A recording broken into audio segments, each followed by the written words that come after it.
Your will is more powerful than how you feel. David didn't feel happy when he wrote this, but he declared, I will rejoice. Don't wait to feel happy before you decide to be happy. You have to decide first, then the happiness will come. Now, like David, you may feel discouraged. You may have a good reason. Things were not fair. You went through a loss. Nothing looks promising in your life. The enemy would love for you to never get your hopes up, to think that's the way it's always going to be, just drag through the day, sour. No, you have to kick your will into gear. I will be happy. I will enjoy this day. I will focus on the goodness of God. Your will is going to override how you feel. Now, mark of maturity is when you can be happy even when things aren't going your way, that your joy is not based on your circumstances. Because haters feel like it's not fair for you to have all the good times while I go through all the bad times. But the reality is we go through bad times too. We go through heartache too. Right. We go through disappointment. We feel bad. We get depressed. We want to give up. We want to walk away. But there's something down inside of you that keeps pushing you. It's heading into a framework of changing the way you look at stuff. It really is. It's not naivete. It's not delusion. It's real life. Insecurity comes from overvaluing other people's opinions. It's a framework that was instilled in you through parenting and environment. That's just the truth and DNA. So I think it's practice. Brother, you have to practice every day saying, whose opinion do you care about if you fail? You know, one of the reasons I love losing is because I don't care about anybody's opinion in here about my loss. It's my loss. You worry about what you're doing. And most people don't have that framework, which leads to insecurity. Right now, if you choose to, and you only want to find negativity and bad, it's very easy. If you choose to, and you only want to find positivity and optimism, it's there. It's getting into a framework of changing the way you look at stuff. Life is a mystery. If you take away the mystery and everything was certain, you would need faith. Faith functions best when you don't know. So God often puts us in positions where we don't know to destabilize us from relying too much on what we know. Like a trainer who starts you out and he starts you out on a weight machine. And then he puts you on a bench and he gives you free weights because now it's less stable. The less stable it is, the more muscles you build. Finally, he puts you on a ball where everything's unstable. And when he puts you on the ball, he's building up your core. So the more unstable your life becomes, the more you have to go inside yourself to stabilize yourself. You're strong enough to withstand instability. And if you knew everything, you'd have no room for faith, for discovery, for innovation, because creativity comes in uncertainty.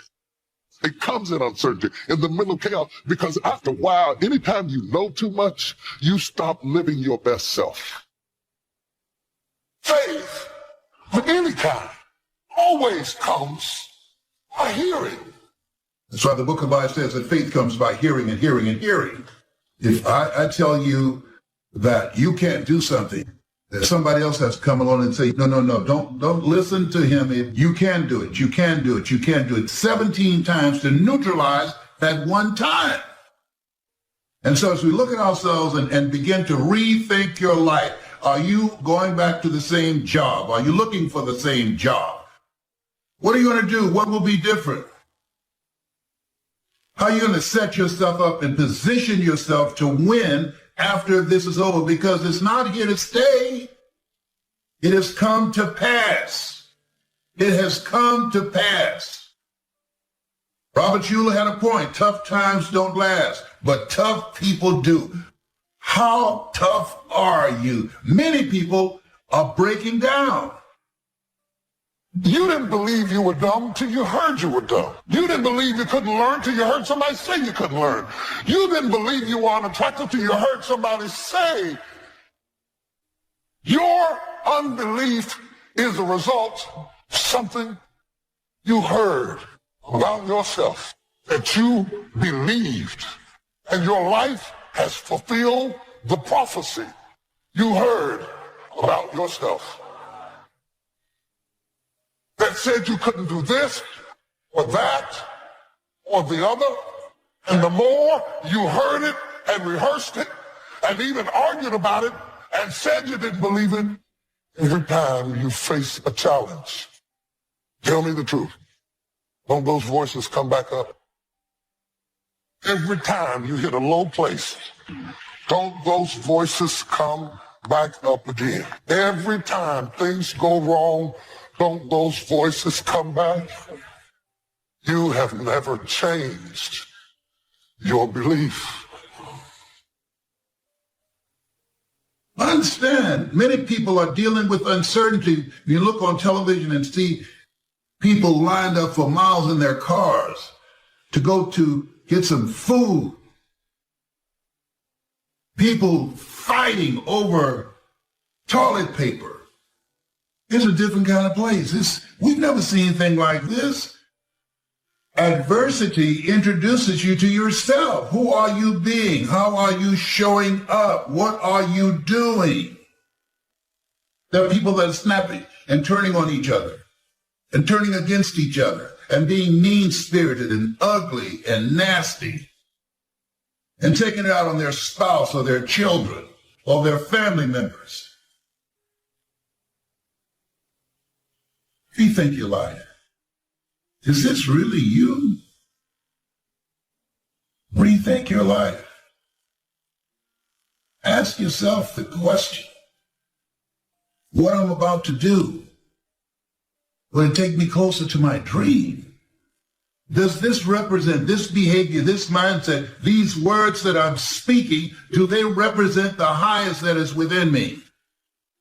Is this the best use of my time complaining and criticizing and feeling sorry for myself? There's never been a statue erected to a critic. It's happening to everybody. The question is, what are you going to do about it?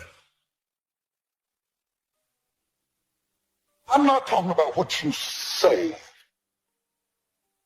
You know how to say the right stuff. I'm talking about what you believe about yourself. You say the right things. You've been taught how to imitate faith. You talk, as my grandmother said, you talk at the big game. But you go home and live out your belief. If you believe you are unlovable, you will always be unloved. You can dress up, you can smell good, you can work out, you can say all the right things, you can walk around, and none of that will overcome that belief that you have in your heart that your life is over, that you made too many mistakes. These things that you believe have become your vision statement. It is your purpose. Unknowingly, it has become your goal to live out the damnation, the words you rehearse to yourself. People say you have to have a lot of passion for what you're doing, and it's totally true. And the reason is because it's so hard that if you don't, any rational person would give up. It's really hard, and you have to do it over a sustained period of time. So if you don't love it, if you're not having fun doing it, you don't really love it, you're going to give up. When it comes to changing the world, what I learned from Steve Jobs is, if you believe in a Macintosh, if you believe in iPhone, iPod, iPad, if you believe enough, then you will see it, because other people will believe in it. Other people will create software. Other people will create products. So you need to foster the belief in what you are dreaming so that it becomes a reality, which is very different than saying, I don't expect anybody to believe it until I see it. You need people to believe it before they can see it. Do something you're very passionate about, and don't try to chase what is kind of the hot passion of the day. When you want to succeed, as bad as you want to breathe, young man, then you will be successful in any area of your life. And so listen to me very closely. I say this to you. I never said when you want to succeed as bad as you want to eat. I never said when you want to succeed as bad as you want water, because you can go about 3 days or so without it. I said when you want to succeed as bad as you want to breathe, then you'll be successful. And I came to speak to somebody today who has some triumph in your life, but you've also got some trouble. You've got some joy in your life, but you've also got some sadness. Until you have had the taste of finishing, you will not respect yourself. Until you follow through, until something is done, come hell or high water, tears and struggles and pain, and you go through it anyway, and you show up, and you continue to fight on, no matter the circumstances. Courage is the key. Courage is the key. Confidence. It is never the promise of God that is in question. It is our confidence in that promise.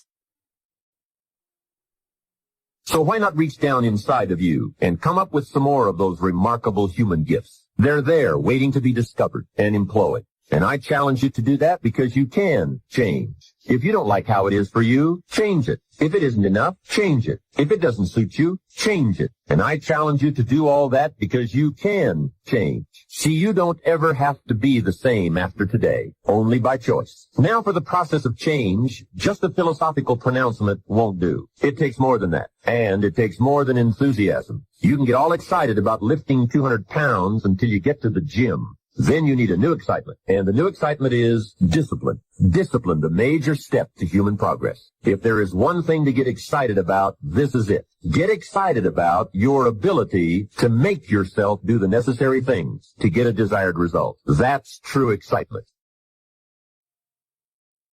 So remember, if you find yourself doing something that doesn't seem to be supporting you in the long term, remember at some level your brain thinks it's supporting you, at least in the short term. Don't feel bad about it. Don't go, oh gosh, here I am, this failure. Some of the most successful people that I've interviewed and worked with have had self-sabotage. It's just a pattern we once in a while get, and you can just change it now. It's very easy. You can free yourself from self-sabotage right now by knowing from this day forward that if you ever start to sabotage yourself, one, try another approach. Maybe it's you're just not paying attention. Maybe you're not focusing. Maybe you just got some poor habits. If just bad habits, refocus and decide what you do want to accomplish.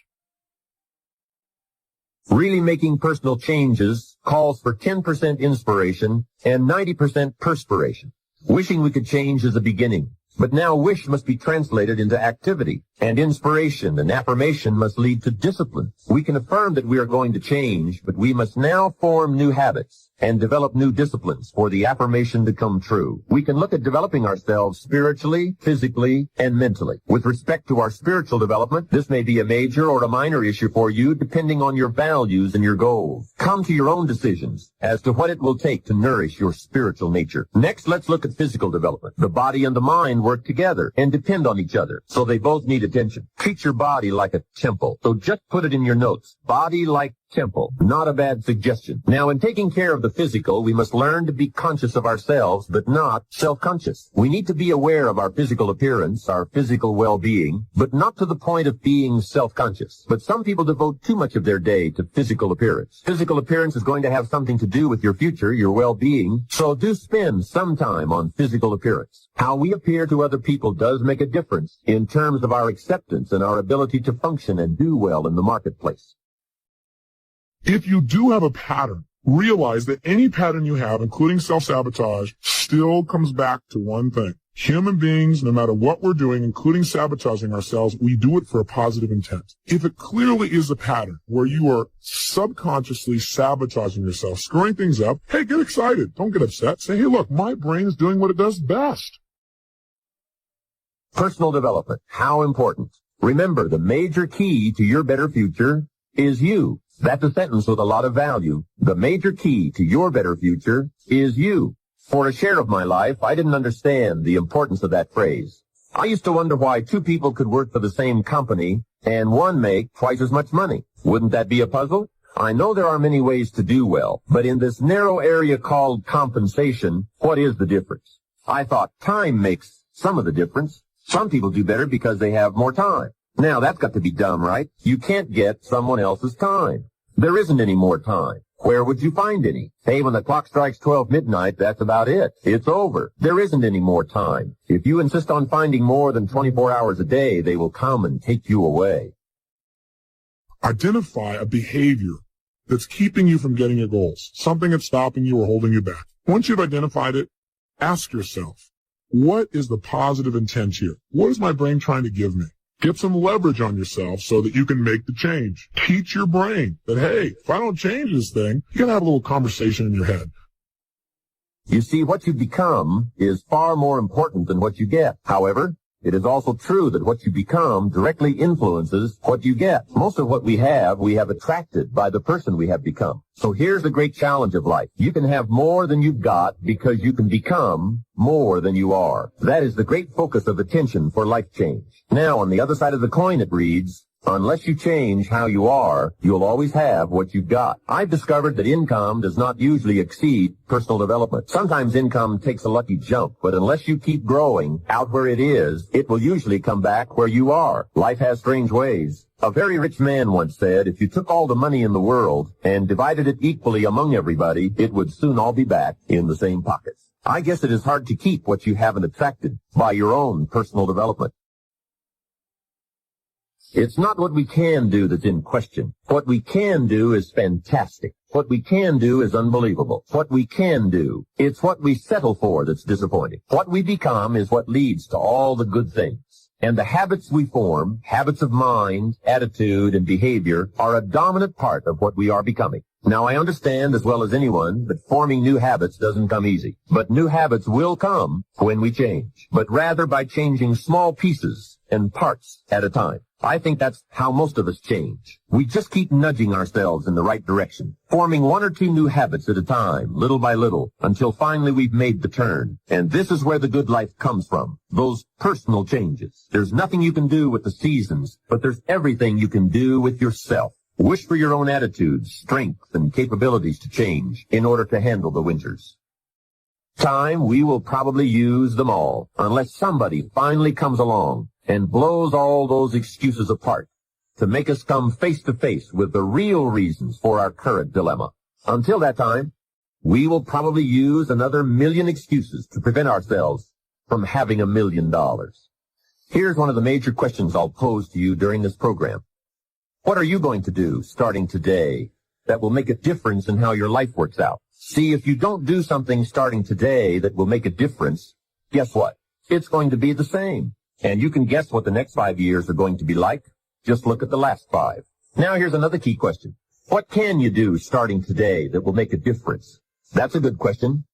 What can you do? What can you do with economic chaos? What can you do with massive disappointment when it's all gone wrong?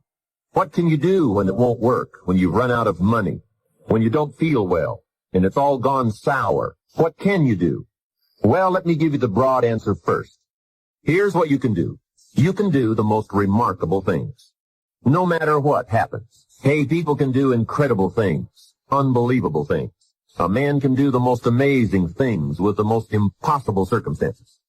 A woman can do the most remarkable things with the most disastrous circumstances. Hey, I found out kids can do remarkable things. That is, if they have remarkable things to do. I also found out if they don't have remarkable things to do, there's no telling what they'll do.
Chẳng được quên khi cơn mưa đêm lại về, Em đã quên lời thề và ta như đông chìm sâu. Không cần mơ em anh nhận màu. Em chỉ cần mơ đâu em bay. Chỉ còn là những cơn mưa vô giá cho bên mơ em không mơ ai.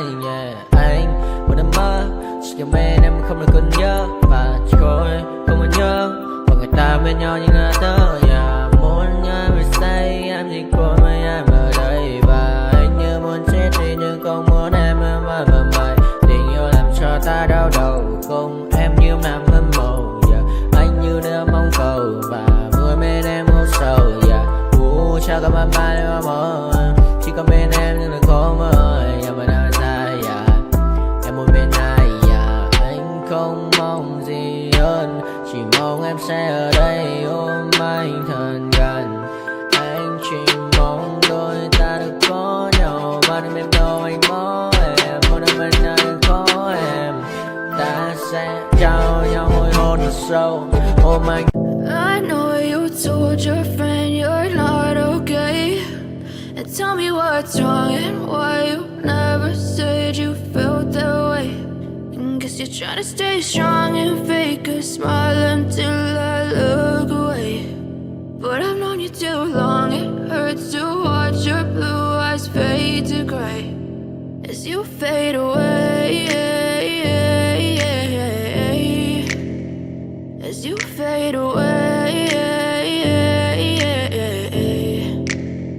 Yeah, I'm about to fade away. Cause every time I wake up I feel like it's Monday. Something's going wrong with all the chemicals up in my brain. All of a sudden I don't look at anything the same way. Gotta build up of my thoughts sitting in an ashtray. I'm sorry that I'm so inconvenient, okay. Just let me be me and I'll stay out of your way. I can see the way you look at me, I'm such a disgrace. I never really asked to be brought into this place. You wanna love me? Well then baby I have a taste. All the highs and the lows, no you'll never be the same. I don't really wanna hurt you but I can't control the pain. If you're sticking by my side maybe we could be okay. Okay, maybe you could be the change I need today. I promise that I've never felt this way. I really hope that you will choose to stay through all the pain. I know you told your friend you're not okay, and tell me what's wrong and why you never said you felt that way. And guess you're trying to stay strong and fake a smile until I look away. But I've known you too long, it hurts.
you.